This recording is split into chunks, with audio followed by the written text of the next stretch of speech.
Hi, this is Dr. Lisa Olson, physician and founder of Smart Weight Loss Coaching.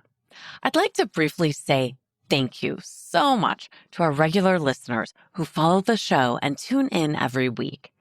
My team and I are incredibly grateful that you take the time to listen in and also to share our show with those you care about. Truly, thank you. Also, if you're serious about wanting to lose weight, I'd love to see you increase your engagement with our podcast workbook. The workbook goes along with episodes number 1 through 50 and propels you to take action to create habits that will help you lose weight and transform your health. It's available through our website at smartweightlosscoaching.com.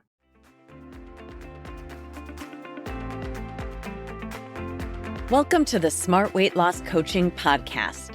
I'm Dr. Lisa Olson, a board-certified weight loss medicine specialist and certified life coach. In this podcast, I'll share fresh insights and effective techniques for incorporating mindset, habit change, and proven science into your life. Are you ready to achieve sustainable weight loss, wellness, and longevity? Then let's jump in and lose weight the smart way. Welcome back. When my kids were little, I'd create some fun for myself at the grocery store by using food terms that I love to hear them say back to me. One of my favorites was this: "Mama, can we please have some American cheese-like product?" It still makes me laugh. My point was that American cheese is barely even cheese at all. It's so full of chemicals that it's more accurate to call it a cheese-like product. And I thoroughly enjoyed when my kids thought that was the actual name of it. The ingredients included milk, salt, enzymes, and water, which is fine, but also sodium citrate, sodium phosphate, sorbic acid, annatto, which is a colorful cosmetic additive, and sunflower lecithin to keep the slices separated. Like I said, it's barely cheese. Today we're going to talk about dairy. When I was growing up, like many of you, I was taught that dairy should be fat-free, or as we called it back then, skim. In the 1970s and 80s, people started thinking about fats, especially saturated fats, like we find in cheese, as the worst thing you could consume for your health and weight. Dairy became suspect, and if we dared to eat or drink it, it was always fat-free. We weren't necessarily suffering with our skim milk, fat-free yogurt, and low-fat ice creams. We didn't know anything else. I certainly didn't. Fat phobia meant that food manufacturers had to find other ways to make our food taste good. Enter enormous amounts of sugar and ultra-processed chemicals. Believe me when I tell you that this swap was not beneficial for any of us. The avoidance of fat has been like a large ship that takes forever to turn in the ocean. But finally, we've come to understand that there are healthy types of fat that we want to seek out, like the fats found in salmon, avocados, extra virgin olive oil, seeds, and nuts. Unresolved for most people who are working toward healthy weight and longer health span is what to do about dairy, and particularly the saturated fats found in dairy products. Thankfully, that's our topic for today. From a nutrient perspective, keep in mind that when saturated fat is removed from dairy to create fat-free dairy, we start by losing vitamin A and vitamin D, among others. Let's break our analysis down into 6 categories to learn more about the impact of dairy on weight, type 2 diabetes, cardiovascular disease, including heart attack and stroke, cancer, bone fractures, and what we call all-cause mortality, which basically asks the question, are we more or less likely to die if we consume dairy products? I'm going to give you the answer to that. Since so many of you are working on weight loss, let's start with the impact of dairy on weight. A recent meta-analysis found that children in the highest dairy intake group were 38% less likely to have a diagnosis of overweight or obesity compared to those in the lowest dairy intake group. Why does this matter?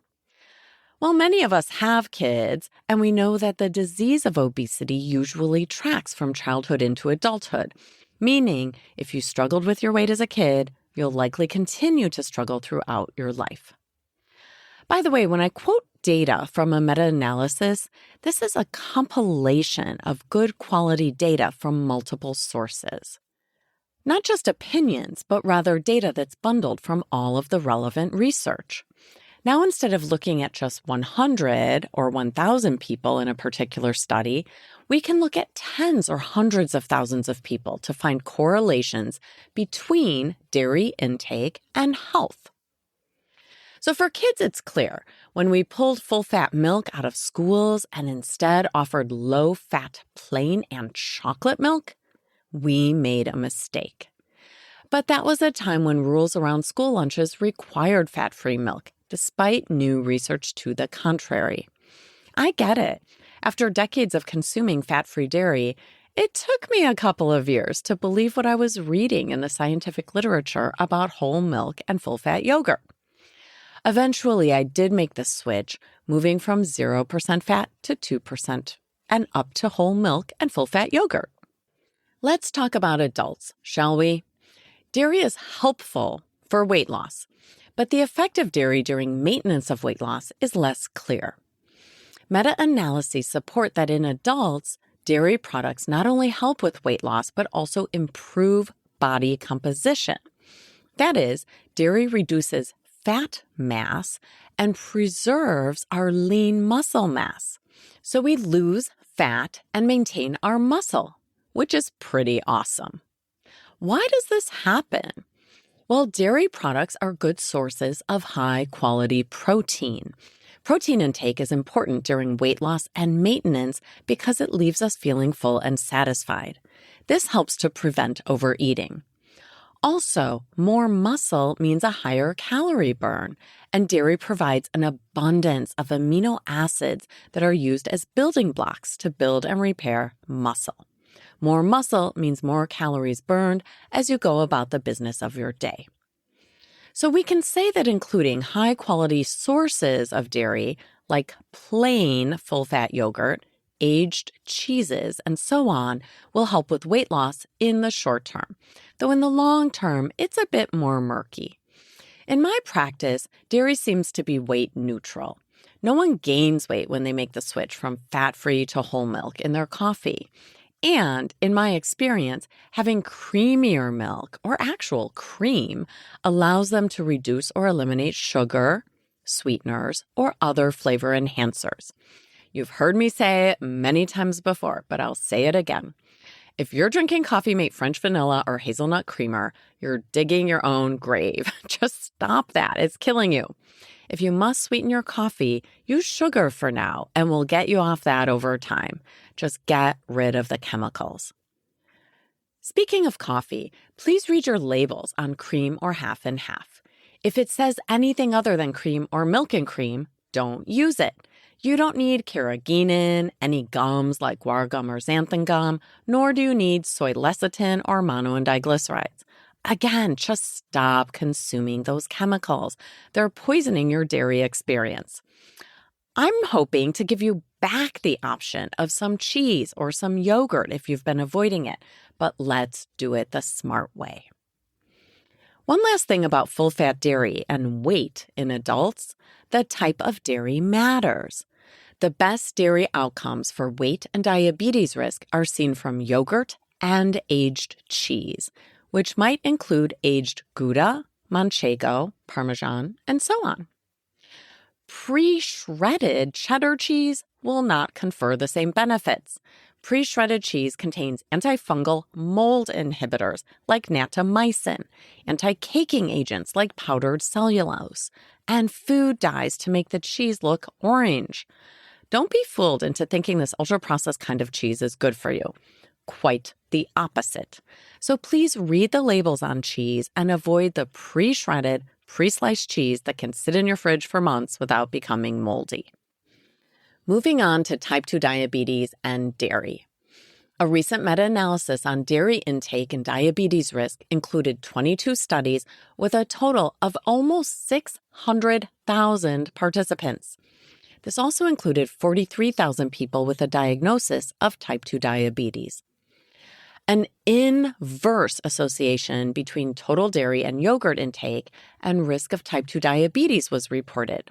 That means the more total dairy and yogurt a person consumed, the lower the risk of type 2 diabetes. The benefits of fermented dairy products like aged cheese and yogurt may be due to their effect on our gut microbiome. These products support the healthy bacteria that naturally live in our intestinal tract, which is great for our overall health as well as our weight and risk of diabetes. Other studies have identified that protein from milk and yogurt can reduce the sugar spikes that occur after eating in people who already have type 2 diabetes. Recently, the FDA said it's okay to say eating yogurt might prevent diabetes. Or to be precise, the approved language is eating yogurt regularly may reduce the risk of type 2 diabetes. Experts in the field of nutrition, weight, and diabetes are divided on this FDA decision. One thing's for sure, eating ultra-processed versions of yogurt with sweeteners, flavor enhancers, thickeners, or emulsifiers is more likely to harm your health and increase your risk of diabetes and obesity. So if you're thinking about food as medicine, think of plain yogurt topped with fresh fruit, seeds, and nuts. That sounds like a winning combination for a meal, a healthy snack, or a dessert. Jumping into cardiovascular health. Several meta-analyses have found no consistent association between milk or dairy intake and cardiovascular disease, heart disease, or stroke. In a recent update, there was a significant inverse or opposite association between milk intake and stroke. Remember, an inverse association means higher milk intake was associated with a lower risk of stroke. Overall, the evidence indicates that a high intake of milk and dairy products equal to about 1 glass per day does not increase the risk of cardiovascular disease, and it lowers the risk of high blood pressure and stroke. Let me say that again another way, because this episode is intended to clear up the muddy waters around this topic. Dairy reduces your risk of high blood pressure and stroke, and it does not increase your risk for heart disease. Got it? Okay, time for osteoporosis and fracture rate. Broken bones in later life and dairy intake are related, which is probably not a surprise for you. This matters because there's a 20 to 30% chance of death in the year following a hip fracture. It's been estimated that 1 in 3 women and 1 in 12 men will have a hip fracture in their lifetime. So let's see what we can do to prevent that with dairy. Over 100,000 women with an average age of 48 years old at the start of the study were followed from 1980 to 2004 through the Nurses' Health Study. Higher total dairy, milk, and cheese intakes were associated with lower risks of fracture in the study. Let's keep it as simple as that, and we'll do a deeper dive into osteoporosis in a future podcast. How about cancer and dairy? According to the World Cancer Research Fund and the latest meta-analysis, dairy products probably protect against colorectal cancer, bladder cancer, stomach cancer, and breast cancer. Dairy intake does not seem to be associated, either for better or for worse, with the risk of pancreatic, ovarian, or lung cancer. Gentlemen, the evidence for prostate cancer is inconsistent, but consider this. The benefit of the protective effect of milk and dairy on colorectal cancer is considered to outweigh a potential increased risk of prostate cancer. Now, let's consider dairy and its impact on overall mortality, meaning death. I'll cut to the chase and give you the quick answer. There is no association between consumption of milk and dairy products and all-cause mortality. Translated into plain English, on average, dairy neither extends nor shortens our lives.